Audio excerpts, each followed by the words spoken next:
हरिओम। जो अपने हृदय की आत्मा की गहराई से जो अपने हृदय आत्मा की गहराई से वास्तव में भगवान को जानना चाहेगा, वो एक दिन जान लेगा और उसे करना भी चाहिए। He who from the depth of his soul seeks to know the God will certainly realize him and he must। ये शब्द कहे थे श्री राम कृष्ण परमहंस ने, जिनका कि आज जन्मदिन है। मुझे आशा है ज़्यादातर लोग उनको जानते होंगे।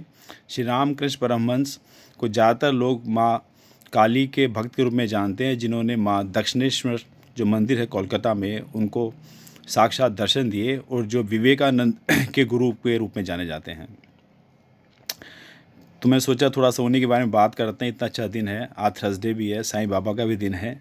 मैटर तो बहुत सारे होते हैं बात करने के लिए, बट ये कुछ ऐसी चीज़ें हैं जो कि हमारे जीवन का सही मूल्य जानने में हमें शायद मदद करती है। बचपन से ही वो एक अजीब से उनमें एक प्रतिभा थी, और वो नाटक के रोल में जब भी होता था भगवान शिव का रोल अदा करते थे, और कभी कभी इतने खो जाते थे कि उनको खुद को नहीं पता होता था, घंटों निकल जाते थे, और लोग उस महिमा को देख के ना साक्षात भगवान शिव का उनमें दर्शन करते थे। फिर जब बड़े हुए तो दक्षिणेश्वर काली का मंदिर है कोलकाता में, तो उनके बड़े भाई वहाँ पुजारी थे, तो उनको उनके साथ वहाँ जाने का मौका मिला, और फिर धीरे धीरे उनको ही माँ काली का सेवा का उनको अवसर प्राप्त हो गया। वो इतना ज़्यादा तल्लीन हो जाते थे कि उनको खुद को पता नहीं लगता, घंटों घंटों रह जाते थे वहाँ पे। और फिर जैसा सब जानते हैं कि माँ काली ने प्रकाश पुंज के रूप में उनको साक्षात दर्शन दिए, the soul, the divine power साक्षात उन्होंने देखा, तब से उनका जीवन बदल गया।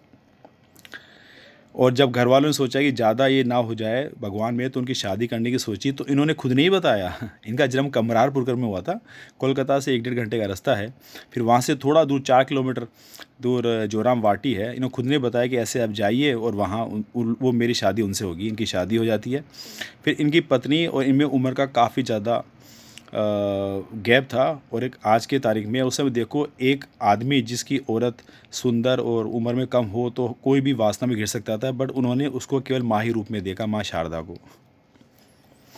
जब उनकी शादी हो के आगे उनको बड़ा बुरा लगता था कि ये मुझे अपनी पत्नी नहीं मानते हैं, पर उन्होंने उनको एक दिन बहुत प्यार से समझा और नहीं मानी। फिर माँ काली ने ही दर्शन दे के माँ शारदा को ये एहसास कराया कि आप उनकी, वो जैसा चाहते हैं आप उनकी सेवा में उनका साथ दें, और फिर वो भी स्वामी जी के साथ माँ काली की सेवा करने लगी।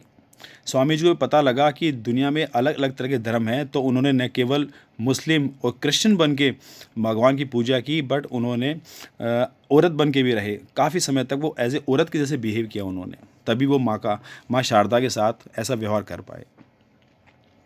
और वो कैसे गुरु थे, इसका इस बात से पता लग सकता है कि एक नरेन जैसे साधारण आदमी को उन्होंने विवेकानंद बना दिया, और विवेकानंद का नाम तो पूरी दुनिया में अमर हो गया। ऐसे थे श्री रामकृष्ण परमहंस। एक छोटा सा वाक़या था कि जब भी खाना बनता था तो वो जहाँ कहीं भी होते थे वो फटाक से रसोई में पहुँच जाते थे। माँ शारदा जब खाना बना रही होती थी, तो कुछ शुरू में तो लोगों को अटपटा लगता, मतलब उनके जो शिष्य थे पढ़ते थे उनको अजीब लगता था कि आदमी कैसे हैं कि खाने की महक आई नहीं चले जाते हैं। कहीं भी वो मंदिर में किसी भी कोने में जैसे ही खाना बनता वो उसकी महक सुन के चले जाते। एक दिन पत्नी को पूछा, क्या है, मतलब खाने का टाइम होता है आप आ जाते हो? तो उन्होंने कहा कि मेरी आखिरी वासना बची हुई है जिसमें मेरा जी बसता है। जिस दिन मैं ना आऊँ तो समझ लेना मेरा अंत समय निश्चित आ गया है। और ऐसा कहा गया है कि जब एक दिन वो नहीं आए तो माँ को चिंता हुई, और तीसरे दिन ही उन्होंने शरीर त्याग दिया। इसे कहते हैं वासनाओं पे विजय प्राप्त करना।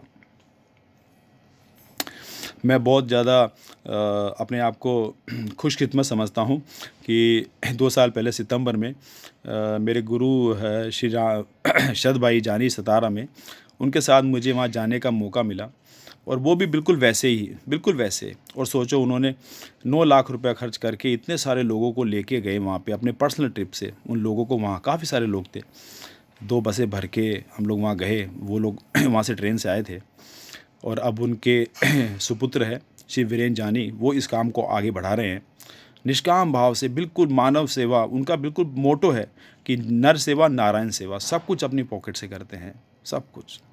बहुत कम लोग होते हैं जो ऐसा एक सिद्धांत बनाते हैं कि हमें कुछ गरीबों के लिए कुछ करना है।